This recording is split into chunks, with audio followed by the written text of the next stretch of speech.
Deus em operação. Olá, gente querida, que a graça, a paz, o amor e as misericórdias do nosso Senhor estejam sobre sua vida, sobre todos nós no dia de hoje. Eu espero que vocês estejam bem. E hoje, antes de darmos início ao nosso estudo de Salmos, quero aqui pedir que você sempre se atualize nas plataformas digitais da nossa igreja.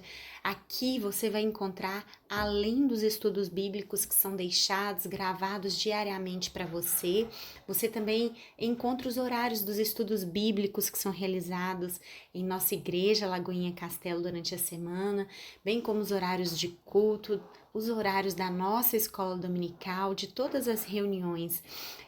Nós também sempre enfatizaremos aqui com você a importância de ler a Bíblia diariamente. A palavra de Deus, ela é alimento para as nossas almas e, portanto, se faz necessário que busquemos ao Senhor diariamente e constantemente. Então, venha, participe conosco para que você esteja em constante comunhão, em constante aprendizado e compartilhe também o link deste estudo com aquele que está próximo a você para que ele também seja abençoado. Querido, hoje nós vamos estudar aqui o Salmo de número 111, que é um salmo muito tranquilo, pequenininho, são apenas 10 versículos. Nós vamos lê-lo todinho e diz o seguinte: Aleluia, renderei graças ao Senhor de todo o coração, na reunião dos justos na assembleia. Grandes são as obras do Senhor e nelas meditam todos os que a admiram. Em suas obras há glória e majestade, e sua justiça permanece para sempre. Ele fez memoráveis suas maravilhas. O Senhor é compassivo e misericordioso. Dá suprimento aos que o temem. Lembra-se para sempre da sua aliança. Mostrou o poder de suas obras ao seu povo, entregando-lhe a herança das nações. As obras de suas mãos são verdade e justiça. Todos os seus ensinamentos são fiéis, estão firmados para todo sempre, são feitos em verdade e retidão. Enviou a redenção ao seu povo, estabeleceu sua aliança para sempre. Seu nome é santo e tremendo. O amor do Senhor é o temor do Senhor é o princípio da sabedoria. Todos os que cumprem seus ensinamentos revelam entendimento. O louvor que ele recebe dura para todo sempre. Querido, este salmo, assim como o Salmo 111 e 112, este Salmo 111, assim como o 112 e o 113, começam todos eles com aleluia. E há um vínculo especialmente estreito entre este Salmo 111 e o Salmo 112. Estes dois salmos são considerados salmos acrósticos, cada um com 22 linhas que começam com as 22 letras sucessivas do alfabeto hebraico. É muito interessante porque aqui é como se houvesse um tipo de técnica de memorização nos salmos acrósticos, né? No qual, assim, certas letras de cada verso são lidas em outra direção, em outro sentido, e formam uma frase ou um tipo de palavra específica. Então, cada verso vai formando no sentido vertical, por exemplo, um nome ou um conceito ou um tipo de frase. Então, este Salmo 111 e o próximo que nós vamos estudar amanhã, o de 112, são acrósticos. Além disso, são um par bem ajustado na matéria do seu conteúdo, que fala sobre Deus, neste Salmo 111, e do homem de Deus no seguinte, no Salmo 112. E até compartilham das mesmas frases ou de frases semelhantes em 1, 2 ou até mais versículos.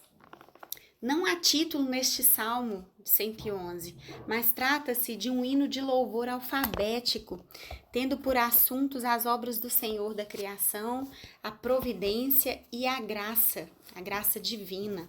O doce salmista aqui se demora na ideia de que Deus deve ser conhecido por seu povo e que este conhecimento, quando transformado em piedade prática, é a sabedoria verdadeira do homem e a causa certa de adoração duradoura.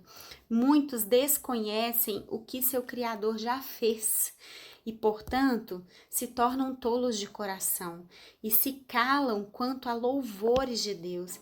Este mal só pode ser removido por uma recordação das obras de Deus e um estudo diligente delas.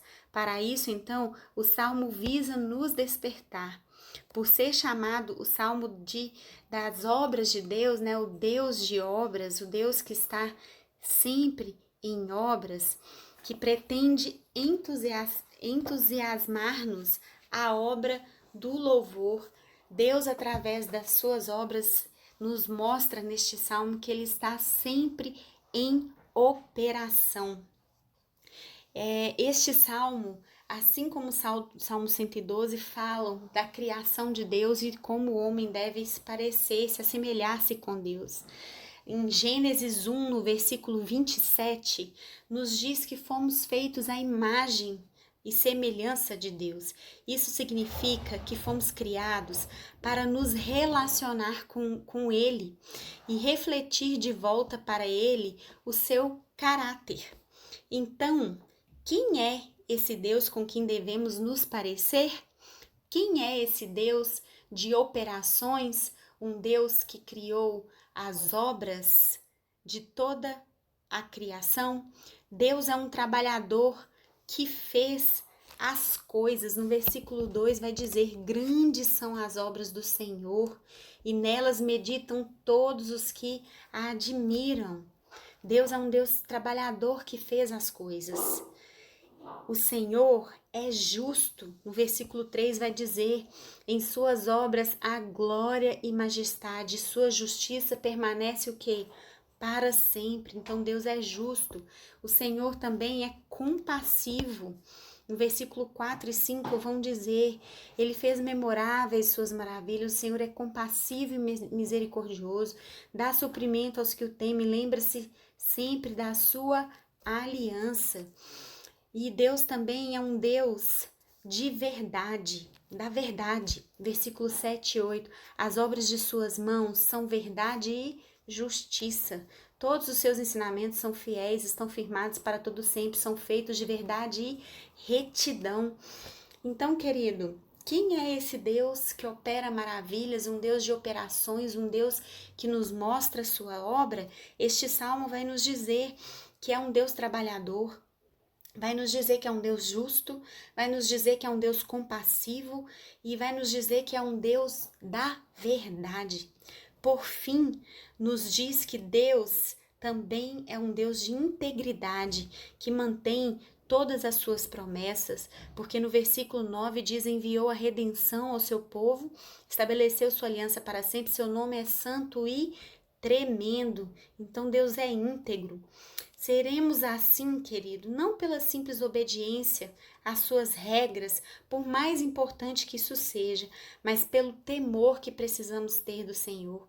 No versículo 10 vai dizer: o temor do Senhor é o princípio da sabedoria. Todos os que cumprem seus ensinos revelam entendimento, o louvor que ele recebe dura para todo sempre. Então, pelo temor do nome do Senhor, por temor a Ele, nós precisamos e necessitamos obedecer a Ele, ser semelhante a Ele, adorando-o com reverência. Sabe por quê? Porque nós tornamos-nos como as coisas que nós mais amamos. Então, nós precisamos amar a Deus acima de todas as coisas, acima de todas as coisas. Amar a esse Deus que opera, um Deus que fez todas as coisas, um Deus de operações. Será que você tem buscado a Deus para que Ele também opere no seu coração? Reflita sobre isso. Que Deus te abençoe e até o nosso próximo estudo.